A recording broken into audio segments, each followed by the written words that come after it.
Hi everyone. If you don't know me already, my name is Willow and I work very closely with Mirabai here with Wild Heart. And I will be a part of the Wild Heart Writing Retreat that's coming up in February in Bacalar. And I just can't wait to tell you a little bit about this magical place and my own experience traveling there and my experience traveling alone in Mexico. Um, Hoping to answer some of the questions some of you might be having and also get you excited about this spectacular experience that we're putting together. So, I want to tell you a little story, which is about my first time going to Mexico. I hadn't been, and some of my friends were starting to travel there to Mexico City. I had a friend who went there to study Spanish for a few months, and it was at a time where I was going through a lot of darkness, honestly. And I felt this pull to travel to Mexico, and I was like, ooh, started telling my dad a little bit about my plans, and he expressed some concern and, or just, wanted me to be safe, of course. As always, as a woman traveling alone, especially, there are a lot of things to be careful about. And what I want to tell you is that I spent 6 months living in Mexico. Those were some of the best years of my life, and I honestly felt safer in most of Mexico than I do in a lot of cities in the United States. And I really want to emphasize how spectacular Mexico is, how warm and welcoming and relaxed the culture is, the people are, and how much I realized that growing up in the United States, there were a lot of misconceptions that I didn't even realize I had internalized about Mexico because it's such a relaxed, gorgeous, and safe place. That was my honest experience. I want to walk you through the process of traveling to Bacalar, which I've done many times. And my choice is to fly from Mexico City to Chetumal and then to Bacalar by ground transport.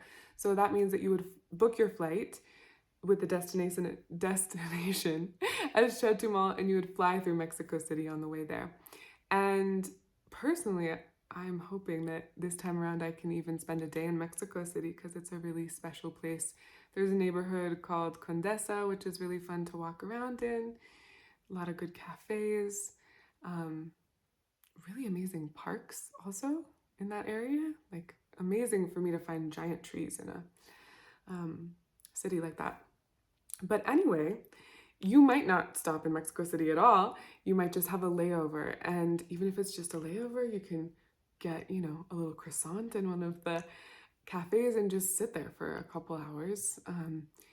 I personally did a lot of work in that time. It's like any other domestic layover. Mexico City is a pretty simple airport. It's long. You might take a good walk, which is nice when you're traveling. But then from Mexico City, you go to Chetumal, which is a very small airport. And it's not that far from Bacalar. So what they'll do if you do fly into Chetumal is Rancho Encantado, where we're staying. They're really fantastic there.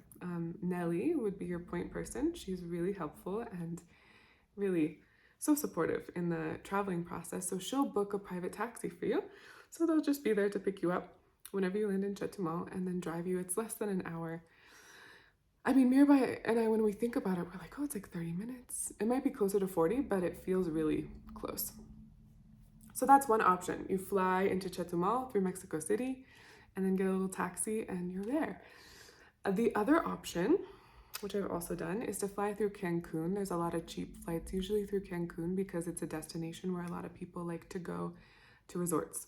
And for that reason, it's pretty standard. I mean, the Cancun airport, you can shop in there for days and get a good bite to eat. It's a pretty huge international airport. And then if you do choose that option, it's about 4 hours by ground transport to Bacalar, because Bacalar is a little town. And there's a few options. You could either take the bus, which might sound daunting, but I've done it and it's really relaxed. The buses in Mexico, people take them all the time, and there's like movies playing.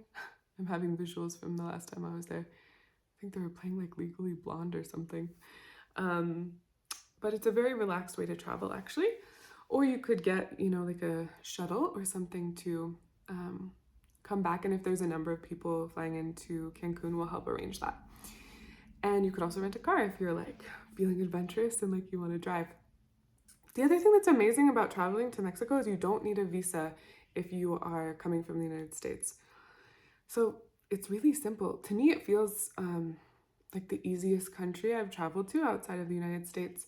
And I have Verizon as my phone provider, so I don't even have to do anything. I just get normal Verizon service when I'm in Mexico, which makes it really easy. So then you get to Bacalar, which it's impossible to tell you about it because it's something that can only really be communicated through experience when you get there. But Laguna Bacalar, it's the Laguna de Siete Colores, the 7 colors, 7 shades of blue. And this is not an exaggeration, it's true. Even throughout one day, there are so many shades of that aqua. And for me, I grew up near the mountains, so I'm not super comfortable swimming in the ocean with big waves, and it's such a serene place to swim and just float. There's so much I could say, but like just the pure beauty of that lagoon in general is spectacular.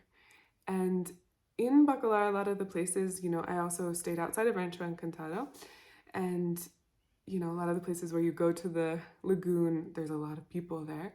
But Rancho Encantado is one of the most exquisite places I've ever been. And the whole rancho is right on the lagoon.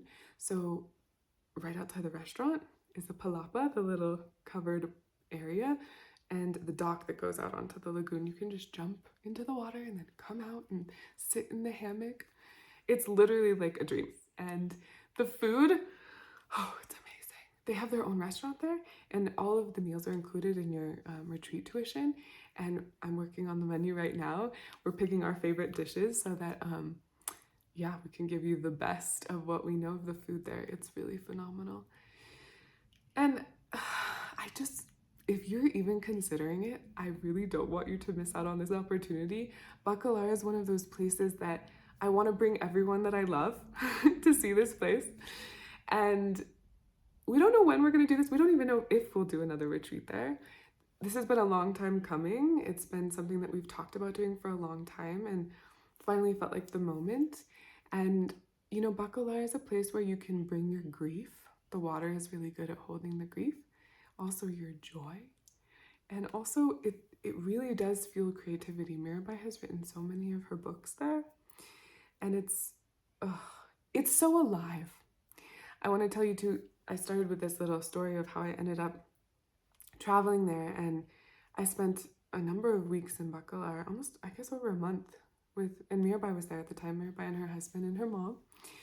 And Mexico, especially Bacalar, is a place where I came back to life after a really dark time. And it really did. It just sung me back to life. And the nature there is so vibrant and so alive. And being there, it's one of the most vivid experiences of this is why I'm alive. And that's what we're going to be doing together. We're going to be writing, dancing, singing, being together, eating amazing food, and we really want you to be there. So we're excited to see you, and let us know if you have any other questions. We're happy to answer them. We'll see you in Bacalar.